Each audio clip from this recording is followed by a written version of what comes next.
Yo guys, ketemu lagi dengan kita di sini masih di segmen Sekelebat Info. Dimana nanti di sini kalian bisa dapetin info terbaru dan terpanas tuhnya guys. Oke, hari ini tanggal 6 bulan April 2023 ya. Dan untuk mengawali informasi hari ini, kita tidak lupa ya untuk selalu mengingatkan teman-teman semua untuk selalu mematuhi protokol kesehatan dimanapun kalian berada ya, apalagi di tempat keramaian guys. Dan kita langsung saja melihat bagaimana update dari global crypto market cap. Seperti yang terlihat ya dari data coin market cap di sini mengalami penurunan di 1,18%.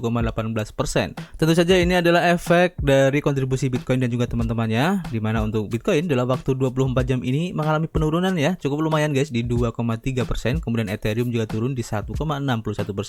Kemudian BNB, XRP dan Cardano serta yang lain ya ini juga mengalami penurunan guys. Bahkan untuk Dogecoin ini mengalami penurunan di 6% guys, setelah kemarin mengalami kenaikan yang cukup signifikan ya setelah Elon Musk mengganti logo Twitter kemarin. Dan kalau kita lihat di sini rata-rata pergerakan untuk altcoin antara 1 sampai 4% guys. Kalian bisa cek sendiri nanti ya di coin market cap. Kemudian untuk pergerakan dari harga Bitcoin itu sendiri seperti yang terlihat dalam chart di sini ya, untuk time frame daily sepertinya untuk close candle membentuk pola yang bisa dibilang kurang bagus guys, dan biasanya pola seperti ini akan berefek untuk penurunan dengan tekanan jual yang lebih besar tentunya ya.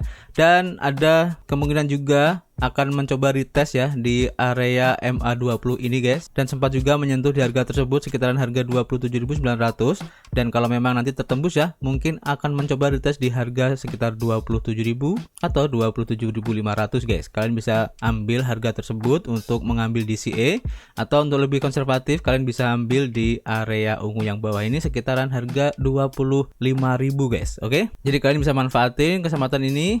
Dan kita langsung saja ya menuju ke informasi yang pertama guys. Kita awali dari informasi yang kita lansir dari Cointelegraph seperti yang diinformasikan ya, bahwa di sini untuk MicroStrategy guys menambahkan sekitar 1045 Bitcoin lagi ke dalam perbendaharaan kriptonya ya, yang terus bertambah guys. Jadi MicroStrategy ini membeli 1045 Bitcoin lagi seharga 29,3 juta dolar. Jadi total kepemilikan dari MicroStrategy ya untuk Bitcoin ini sebanyak 140.000 Bitcoin guys, senilai lebih dari 12,6 miliar dolar.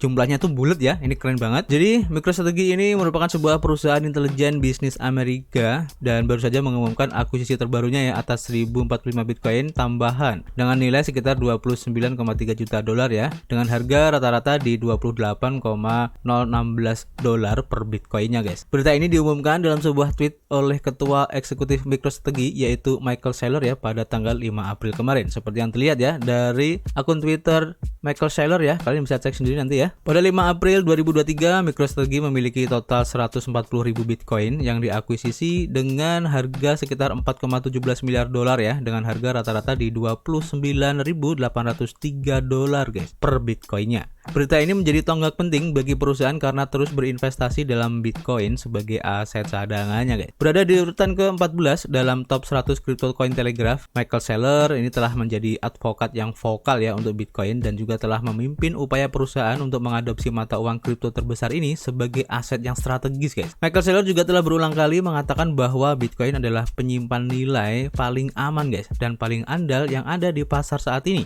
dan menawarkan peluang unik bagi bisnis untuk melindungi aset mereka dari inflasi. MicroStrategy milik Saylor ini ya baru-baru ini juga melunasi pinjaman dari Silvergate guys dan membeli 6.500 Bitcoin pada akhir Maret kemarin. Strategi Bitcoin perusahaan ini tampaknya adalah dollar cost averaging ya, tetapi dengan jumlah uang yang sangat besar guys ya. Jadi MicroStrategy melakukan pembelian Bitcoin pertamanya pada Agustus 2020 kemarin, dan sejak itu perusahaan secara konsisten menambah kepemilikannya guys. Pembelian terbaru ini menjadikan jumlah total Bitcoin yang dimiliki MicroStrategy lebih dari 12,6 miliar dolar guys, yang merupakan bukti kepercayaan perusahaan ya terhadap potensi jangka panjang mata uang kripto tersebut guys. Ini keren banget ya si Michael Saylor ini. Kita tunggu aja nanti sepak terjangnya seperti apa lagi. Apakah kedepannya nanti MicroStrategy akan borong Bitcoin lagi? Kita tunggu aja guys. Kita lanjut informasi berikutnya ya. Kita lansir dari Cointelegraph juga, dimana di sini regulator dari Dubai guys ini meminta Binance memberikan informasi tentang kepemilikan dan juga tata kelolanya guys. Jadi berdasarkan informasi dari Bloomberg,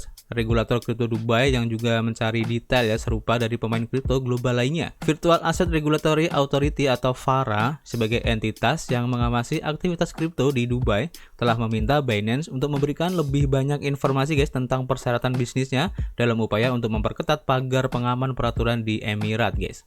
Ini berdasarkan laporan dari Bloomberg. Mengutip 3 sumber anonim dari Bloomberg melaporkan pada 5 April bahwa regulator ini telah meminta Binance untuk menyerahkan lebih banyak informasi tentang struktur kepemilikannya, tata kelola, dan juga proses audit bursa. Orang-orang yang dekat dengan masalah ini mengatakan bahwa Farah telah meminta rincian ya yang sama dari pemain kripto global yang ingin mendapatkan lisensi di Dubai. Pejabat dari Farah juga telah meminta Binance untuk memberikan informasi serupa di atas prosedur dewan di tingkat grup globalnya dengan pertanyaan yang membutuhkan waktu lebih lama ya untuk diatasi mengingat ukuran dan kompleksitas bursa, kata dua sumber tersebut guys. Meningkatnya pengawasan terhadap penyedia layanan aset virtual atau VASP di Dubai menambah kesengsaraan Binance ya karena menghadapi lebih banyak tekanan ya dari regulator di Amerika Serikat. Di mana pekan lalu guys, Komisi Perdagangan Berjangka Komoditi Amerika Serikat mengajukan gugatan ya terhadap Binance dan juga CEO-nya ya, yaitu Changpeng Zhao, dengan tuduhan bahwa bursa tersebut itu terlibat dalam prosedur kepatuhan dan perdagangan yang tidak tepat katanya. Changpeng Zhao sejak itu menolak klaim tersebut ya, menyebutnya sebagai pembacaan fakta yang tidak lengkap dan mengatakan bahwa Binance tidak berdagang untuk mendapatkan keuntungan atau memanipulasi pasar. Binance menerima lisensi produk minimal yang layak atau MVP sebagai persiapan dari Farah pada bulan September tahun lalu.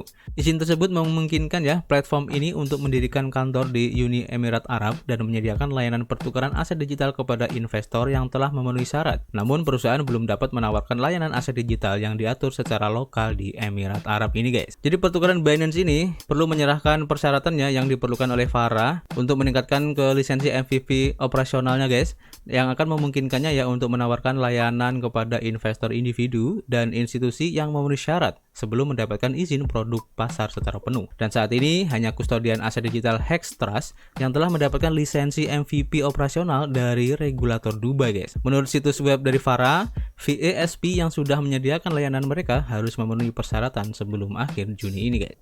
Jadi kita tunggu aja ya langkah-langkah yang akan dilakukan oleh Binance ini. Kalau memang nanti bisa memenuhi syarat, ini akan sangat bagus banget guys untuk perkembangan kripto pada umumnya ya, dan untuk Binance itu sendiri pada khususnya di Emirat Arab guys. Ini akan keren banget. Kemudian kita lanjut ya untuk informasi berikutnya. Kita lansir dari Crypto Potato guys, dan ini berhubungan dengan penangkapan Donald Trump kemarin ya, kalau kalian mengikuti beritanya. Nah, di sini diinformasikan bahwa setelah pelepasan obligasi, Trump memprediksi dolar Amerika Serikat akan kehilangan dominasi globalnya guys. Jadi Trump kemarin itu ditangkap ya karena mencoba menutupi pembayaran uang tutup mulut kepada bintang porno Stormy Daniels. Mantan Presiden Amerika Serikat Donald Trump melontarkan kata-kata pedas ya kepada pemerintahan Biden dan pengelolaan mata uangnya sesaat setelah ditangkap ya pada hari Selasa kemarin guys. Mantan presiden ini meramalkan bahwa dolar Amerika Serikat kemungkinan akan kehilangan statusnya sebagai mata uang cadangan dunia karena terus merosot guys. Mantan Presiden Trump menyerahkan diri kepada pihak berwenang pada Selasa sore ya setelah didakwa dengan 34 tuduhan kejahatan memalsukan catatan bisnis pada Kamis lalu. Miliarder ini diduga terlibat dalam pembayaran uang tutup mulut kepada bintang film porno yaitu Stormy Daniels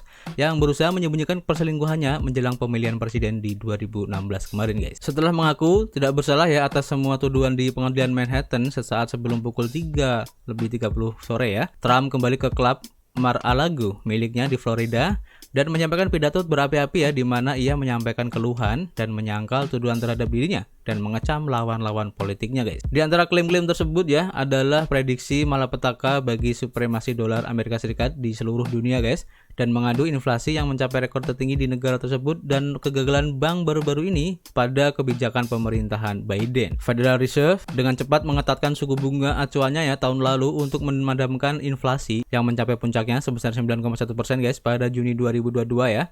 Dan ini mengikuti periode 2 tahun dengan rekor suku bunga rendah di 0,25% yang dimulai di bawah pemerintahan Trump. Dan meskipun beberapa orang percaya ya bahwa pengeluaran yang boros ini ya dari pemerintahan Biden juga berkontribusi pada melonjaknya harga guys. Senator Partai Republik yang mendukung Bitcoin yaitu Cynthia Lummis sebelumnya menyalahkan inflasi dan utang pemerintah yang membengkak karena kebijakan fiskal yang tidak bertanggung jawab dari kedua partai politik ini guys. Meskipun bearish ya terhadap dolar Amerika Serikat, bukan berarti Trump ini merasa bullish terhadap Bitcoin guys.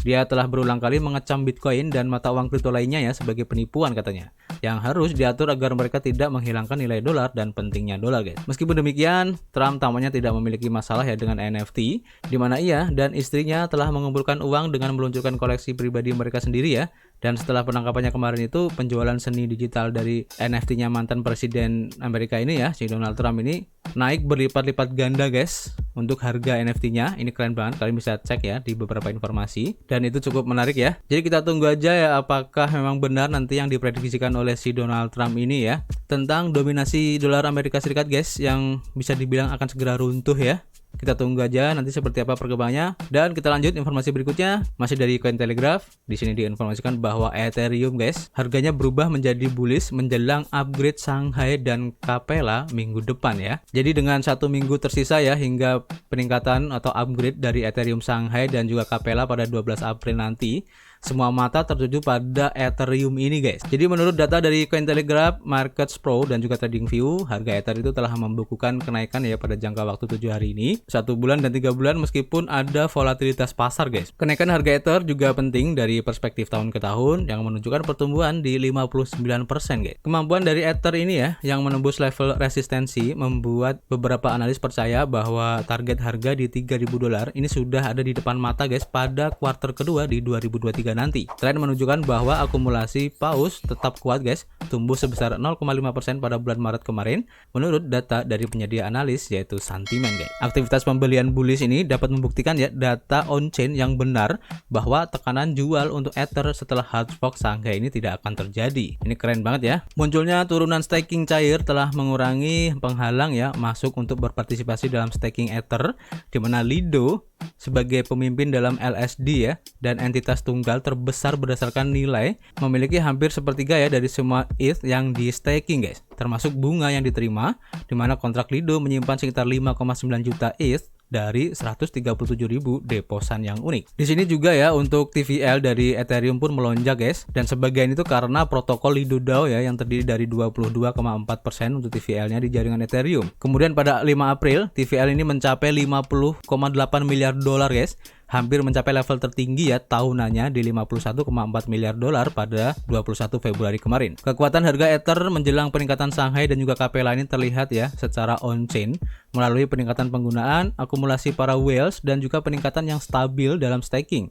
Dengan hanya 7 hari tersisa hingga peningkatan atau upgrade, para pedagang itu mengharapkan volatilitas harga Ether yang berkelanjutan guys. Nah ini apakah tanda yang positif ya bahwa nanti setelah upgrade Shanghai ini dimana para staker yang mempunyai aset Ethereum yang di staking ini mendapatkan rewardnya dan bisa dicairkan, dan yang menjadi indikasi bahwa mereka itu tidak akan menjualnya ya karena terlihat di sini dari TVL-nya yang masih begitu besar bahkan naik. Dan kalau memang itu terjadi guys, ini akan sangat keren banget bagi Ethereum. Dan apakah itu akan menjadi siklus berikutnya setelah kemarin Bitcoin naik guys? Kita lihat aja nanti guys. Dan informasi terakhir kita lansir dari Watcher.guru ya.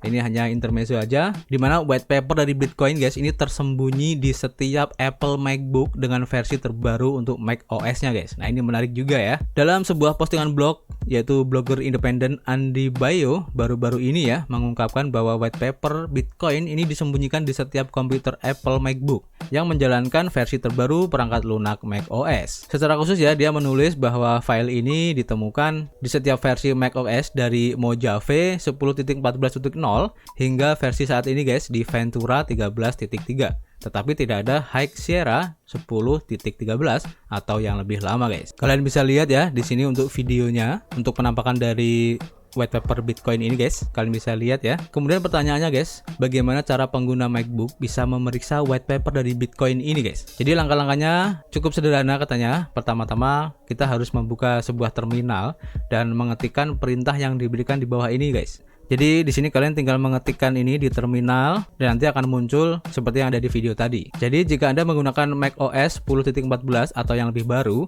maka PDF Bitcoin ini akan terbuka di pratinjau atau di previewnya ya. Nah di sini menurut Bayo dalam utilitas image capture, white paper Bitcoin ini digunakan sebagai contoh dokumen untuk perangkat yang disebut Virtual Scanner 2. Khususnya perangkat tersebut tersembunyi atau tidak terinstall untuk semua orang secara default. Meskipun demikian, blogger tersebut mencatat ya bahwa tidak jelas ya mengapa hal itu disembunyikan untuk beberapa pengguna. Juga tidak diketahui untuk apa sebenarnya fitur ini digunakan. Selanjutnya dari image capture, kemudian pilih perangkat Virtual Scanner 2 jika ada ya. Dan pada details, media harus diatur ke dokumen dan media DPI ke 72 DPI. Dengan melakukan hal tersebut, maka Anda akan melihat pratinjau atau preview halaman pertama dari white paper Bitcoin. Dan sekarang ya, orang mungkin bertanya-tanya dari semua dokumen tersebut, mengapa white paper Bitcoin ini disembunyikan di perangkat Apple? Tidak banyak informasi guys yang tersedia mengenai hal ini secara online, namun hal ini menimbulkan spekulasi ya, dan teori yang belum terbukti bahwa sebuah maksi Bitcoin secara rahasia ya dapat bekerja di Apple. Meskipun demikian, white paper tersebut juga bisa saja hanya merupakan sebuah PDF dengan banyak halaman yang nyaman dan ringan untuk tujuan pengujian yang tidak dimaksudkan untuk dilihat oleh pengguna akhir guys. Jadi ini masih belum jelas ya apakah benar dari white papernya Bitcoin atau bukan. Ini hanya sekedar intermezzo aja guys. Dan tentu saja kalian bisa menulis ya pendapat kalian di kolom komentar. Nanti kita bisa ngobrol banyak di dalamnya. Dan tentu saja kita akan ketemu lagi guys di informasi berikutnya. Peace.